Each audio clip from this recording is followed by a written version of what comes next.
The courtroom is supposed to be where justice is served, not where it's executed.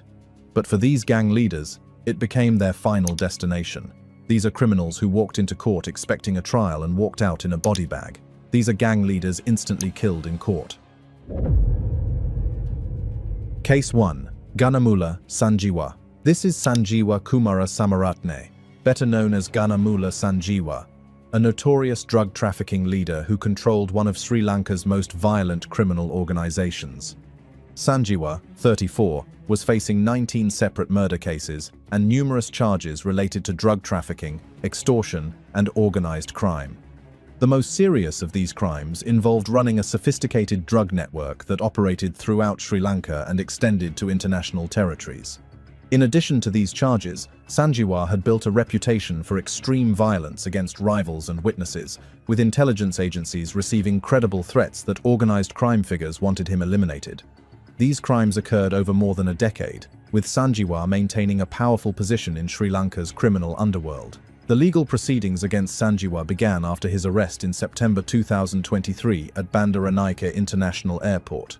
His arrest came when authorities discovered he was traveling with a forged passport after returning from Nepal. He was remanded to Busa high-security prison, where he awaited trial on multiple charges. On February 19, 2025, Sanjiwa was scheduled to appear in Courtroom Number 9 at Colombo District Court for a non-summary investigation. Prison officials brought him to Courtroom Number 5 instead, citing the need for a separate re-imprisonment order hearing. At approximately 9:40 that morning, as Sanjiwa stepped into the dock, a gunman disguised as a lawyer rose from the attorney section and fired multiple shots at close range. The shooter, 27-year-old Samindu Dilshan Piyumanga Kandanarakchi, was a former army commando who had been hired by an organized crime figure based in Dubai.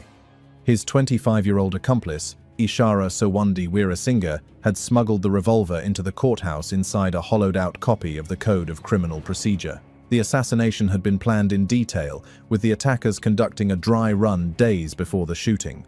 Sanjiwa was rushed to Colombo National Hospital with critical injuries but was pronounced dead on arrival. The shooter fled the courtroom and left the court complex before security could seal the exits. He took a taxi to a clothing store in Nujagoda, changed his clothes, and attempted to escape. Police arrested him hours later in Puttalam in the northwestern region. Authorities also arrested Police Constable Lahiru Prasanna Athugala for aiding the conspirators, revealing the depth of corruption that enabled the courtroom assassination. Case 2. Jitender Gogi. This is Jitender Man, alias Gogi, a gang leader whose criminal organization terrorized Delhi's national capital region for over a decade. Gogi, 30, was facing 19 separate criminal cases, including murder, attempted murder, extortion, robbery, and conspiracy.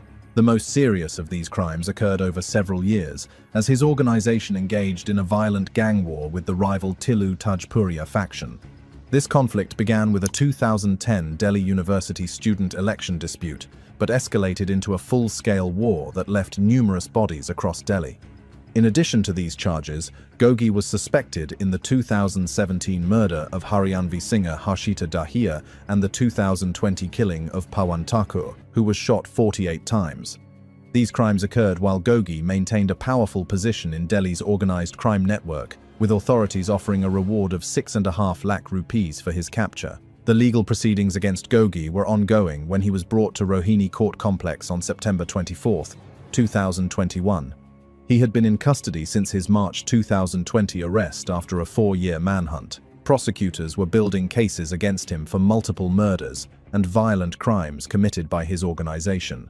On that day, Gogi was scheduled for a hearing in Courtroom 207.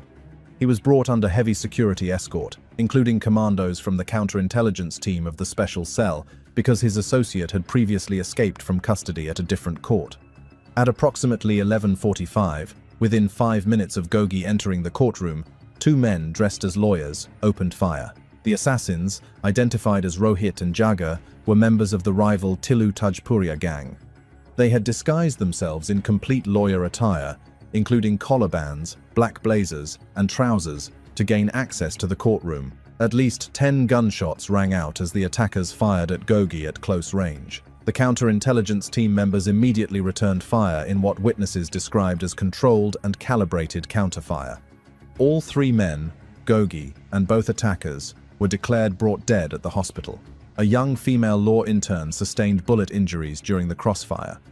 The incident sparked outrage about security lapses at Rohini Court, with Delhi Police Commissioner Rakesh Asthana acknowledging failures in the security protocol and ordering an investigation. Case 3. Akku Yadav. This is Bharat Kalicharan Yadav, known as Akku Yadav, a gang leader who terrorized the Kasturba Nagar slum in Nagpur for over 13 years. Akku, 32, was facing 26 criminal cases, including murder, serial rape, molestation, extortion, home invasion, and robbery. The most serious of these crimes involved the rape of over 40 women and girls, with his youngest victim being just 10 years old. In addition to these charges, Akku was accused of killing at least 3 people, including his best friend Avinash Tiwari in 1997 and a woman named Asha Bhagat in 1999. These crimes occurred over more than a decade, with Akku maintaining power through violence, intimidation, and bribing local police officers. Despite being arrested more than 14 times, he was repeatedly released, either through bail or by manipulating the legal system. The legal proceedings against Akku began in August 2004 after he raped a young girl and threatened 25-year-old Usha Narayan with acid when she reported his crimes to police. On August 6th, angry women from the slum attacked his house, forcing him to seek police protection. Police arrested him on August 7th, though there was controversy about whether he surrendered or was forcibly taken into custody. A bail hearing was scheduled for August 13th, 2004 at Nagpur District Court. Word spread through the community that Akku would likely be released, following the pattern that had protected him for years. On the afternoon of August 13th, approximately 200 women gathered at Courtroom number 7. Many were his direct victims or residents who had lived under his terror. When Akku entered the courtroom around 2:30, he saw a woman he had raped and mocked her, calling her a prostitute and saying he would rape her again. The police officers accompanying him laughed at his comment. The woman stood up and began hitting him with her footwear. The crowd of women overwhelmed court security and attacked Akku with vegetable knives and chili powder they had brought from home. The mob stabbed him at least 70 times as police officers fled the courtroom. One woman hacked off his penis with a kitchen knife. He died on the floor of courtroom number 7. Police initially arrested 5 women, but over 200 women went to the police station and collectively claimed responsibility. In November 2014, all 18 remaining accused were acquitted for lack of evidence. Case 4. Siale Angilau. This is Siale Angilau, a 25-year-old member of the Tongan Crip gang based in Salt Lake City. Angilau faced federal racketeering conspiracy charges and multiple violent crimes spanning several years. The indictment alleged his involvement in convenience store robberies across Salt Lake City between December 2002 and July 2007, where he and his associates assaulted store clerks. He was also charged with assaulting a federal officer, establishing him as a key figure in the gang's organized criminal activities. On April 21, 2014, Angilau appeared in federal court for his racketeering trial. He was one of 9 alleged Tongan Crip gang members charged in a 2010 indictment. The trial had just begun, with testimony focusing on the gang's recruitment methods and violent activities.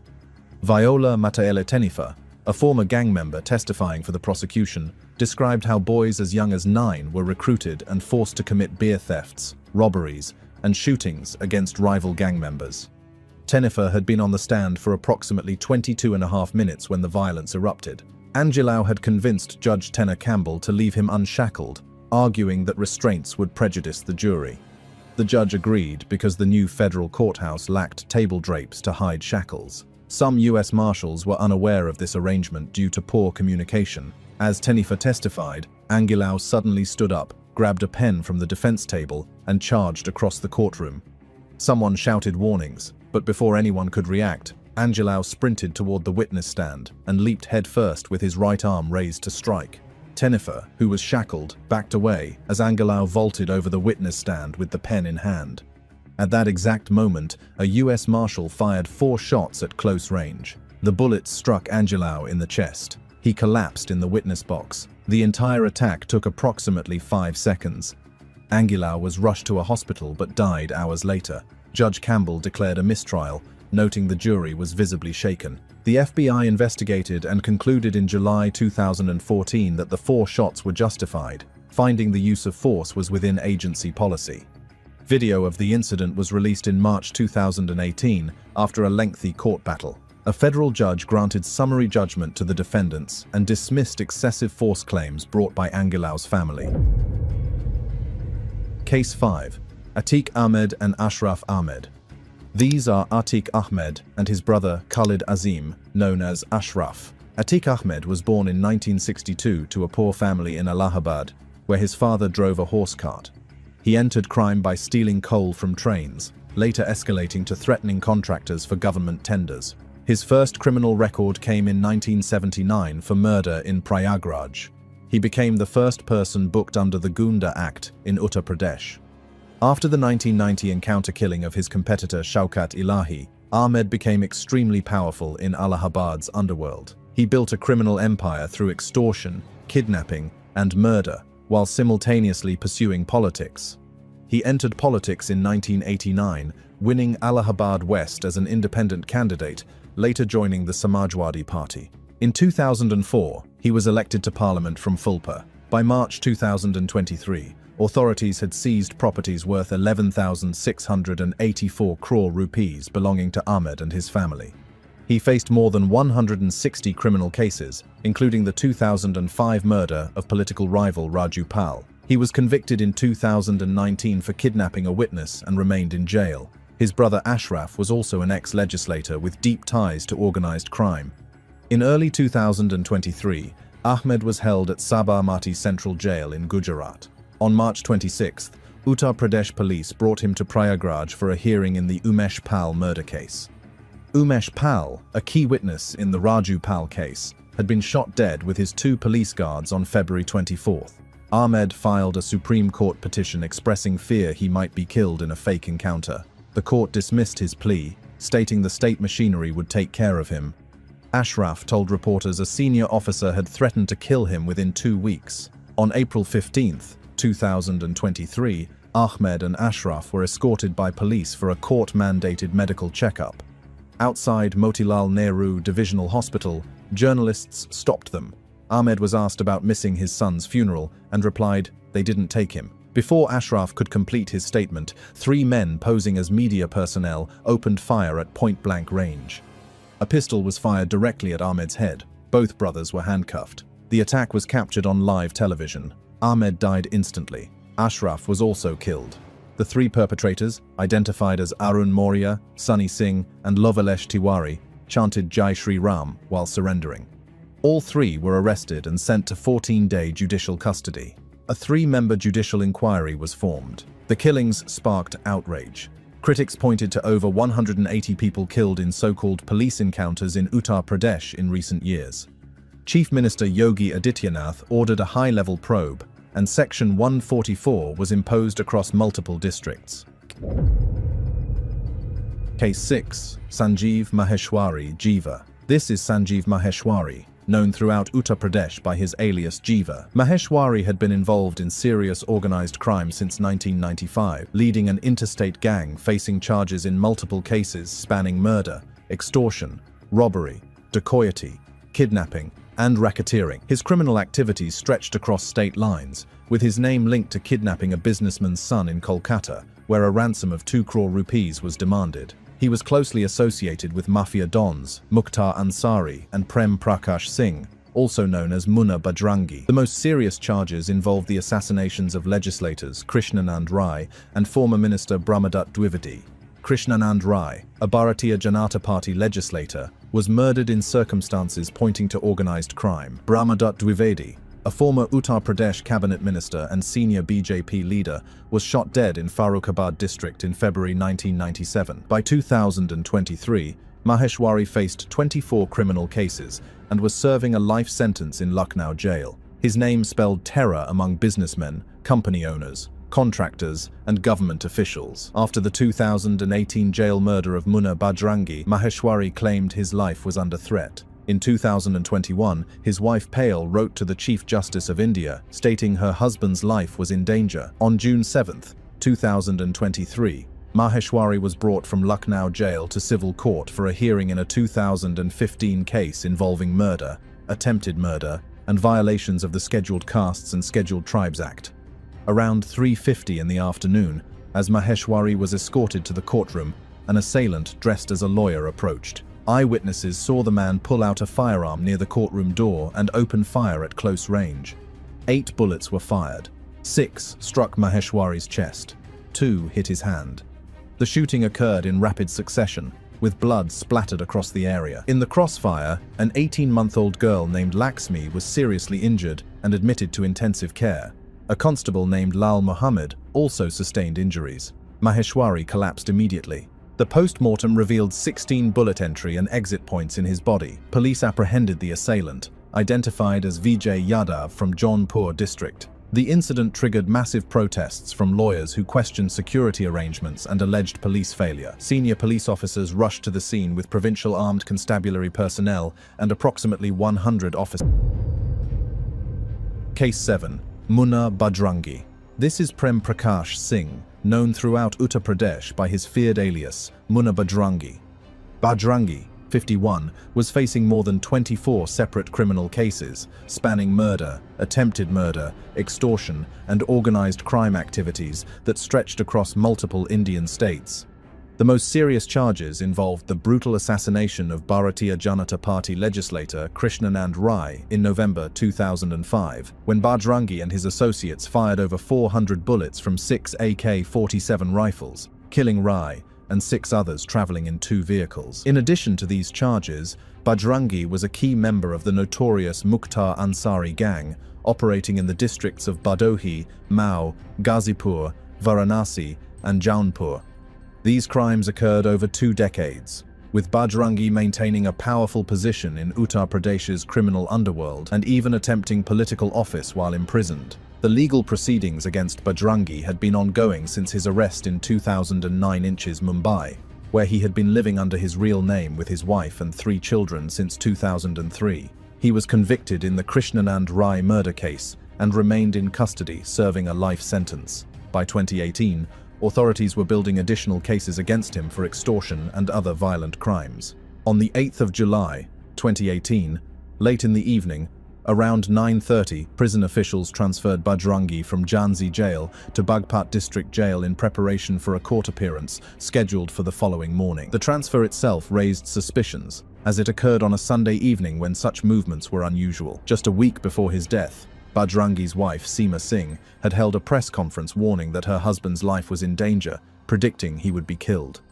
In the early morning hours of the 9th of July 2018, around 5:30, Bajrangi was shot inside the Bagpat jail premises by fellow inmate Sunil Rathi, another gangster who claimed he killed Bajrangi after an argument. Rathi fired 7 to 10 bullets into Bajrangi's head at close range within the jail compound. The shooting occurred just hours before Bajrangi was scheduled to appear in court for his extortion case hearing. Prison officials discovered the body and immediately launched an investigation into the massive security failure that allowed an inmate to obtain a firearm inside the facility. Chief Minister Yogi Adityanath ordered an immediate judicial inquiry and suspended 6 jail officials for gross negligence. The Central Bureau of Investigation later took over the case, uncovering evidence of deep corruption and a conspiracy that enabled the murder. Sunil Rathi was arrested and charged with murder, while authorities continued investigating how he obtained the weapon and whether outside forces orchestrated the killing to prevent Bajrangi from testifying in upcoming cases. Case 8. Christopher Thomas Vaughn. This is Christopher Thomas Vaughn, a 35-year-old resident of Oxford, North Carolina. Vaughn was on trial for misdemeanor false imprisonment charges stemming from an incident at a Walmart parking lot. The charges involved allegations that he had attempted to stop and detain someone against their will, behavior that escalated into criminal proceedings in Person County District Court. While the charges themselves were relatively minor compared to violent felonies, Vaughn's behavior during his trial would transform a routine misdemeanor hearing into a deadly confrontation. The trial proceedings began on the 9th of September 2021 before District Court Judge Caroline Burnett at the Person County Courthouse in Roxborough. Vaughn was being represented by court-appointed attorney Keista Pass, but tensions quickly emerged between the defendant and his counsel. During the trial, Vaughn became increasingly agitated with his attorney's performance, loudly complaining to Judge Burnett that he felt inadequately represented. When he demanded a new lawyer, the judge informed him that his only options were to continue with Pass or represent himself. Pass, recognizing the deteriorating situation, requested permission to withdraw from the case, telling the judge that Vaughn appeared quite skilled at self-representation. Judge Burnett allowed the withdrawal and instructed Vaughn to proceed with questioning witnesses. As Vaughn attempted to cross-examine the victim and later challenged a police officer's testimony, his frustration mounted. He insisted repeatedly that the proceedings were illegal because he had no legal counsel, despite having just rejected his attorney. When Judge Burnett calmly reminded him that she had attended law school and that he'd had a taxpayer-funded attorney who withdrew at his request, Vaughn grew combative. The exchange escalated when Vaughn told the judge to shut up. Judge Burnett firmly responded by ordering bailiffs to take him into custody. At that moment, Vaughn stood up, grabbed a chair, threw it across the courtroom, and charged directly toward Judge Burnett's bench. Deputy J.R. Ray, the bailiff, immediately intercepted Vaughn, and the two men crashed to the floor in a violent struggle.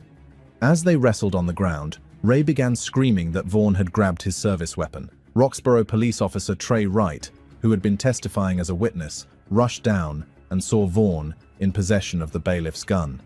Wright fired 4 shots, striking Vaughn in the chest and ending the attack. Vaughn was rushed to Duke University Hospital but died from his gunshot wounds on the 10th of September 2021. The bailiff suffered a gash on his head and scratches on his neck, while Officer Wright sustained a broken hand during the confrontation. Judge Burnett later stated publicly that she believed the actions of both law enforcement officers saved multiple lives, saying there was no doubt in her mind that Vaughn would have killed every single person in that courtroom. The North Carolina State Bureau of Investigation conducted a standard review of the officer-involved shooting and found the use of force was justified and within policy. Case 9. Brian Nichols. This is Brian G. Nichols, a 33-year-old former college football player with a history of violent behavior. Nichols was on trial for rape and other serious charges stemming from incidents in August 2004. The charges included allegations of forcible rape, aggravated sodomy, and false imprisonment involving his ex-girlfriend. During his first trial, which ended in a hung jury, Nichols had attempted to smuggle homemade weapons into the courtroom by hiding them in his shoes. Prosecutors discovered the weapons and requested enhanced security measures, but these requests were only partially implemented. The legal proceedings for Nichols' retrial were scheduled to begin on the 11th of March 2005 at the Fulton County Courthouse in Atlanta, Georgia. Superior Court Judge Roland Barnes, a 64-year-old widely respected jurist, was assigned to preside over the case. On the morning of March 11, Deputy Cynthia Hall escorted Nichols alone to a holding room to change from his jail jumpsuit into civilian clothes for trial. Nichols overpowered Deputy Hall, stole her service pistol, and beat her into a coma. He then made his way to Judge Barnes's courtroom, entering through an unlocked door from the judge's chambers. Nichols opened fire immediately, shooting Judge Barnes multiple times and killing him instantly. He then shot court reporter Julie Ann Brandau to death. As Nichols fled the courthouse, he encountered Deputy Sergeant Hoyt Teasley and shot him multiple times, killing him. Nichols carjacked multiple vehicles and continued his rampage by killing U.S. Immigration and Customs Enforcement agent David Wilhelm. A massive manhunt ended on March 12 when Nichols took Ashley Smith hostage in her Duluth apartment. Smith convinced Nichols to surrender peacefully.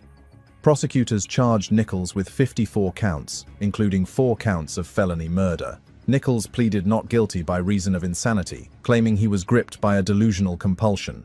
The jury rejected this defense, and on the 7th of November 2008, they found him guilty on all 54 counts. The jury later spared him from the death penalty. Nichols was sentenced to multiple life sentences without the possibility of parole and is currently incarcerated at the Georgia Diagnostic and Classification State Prison.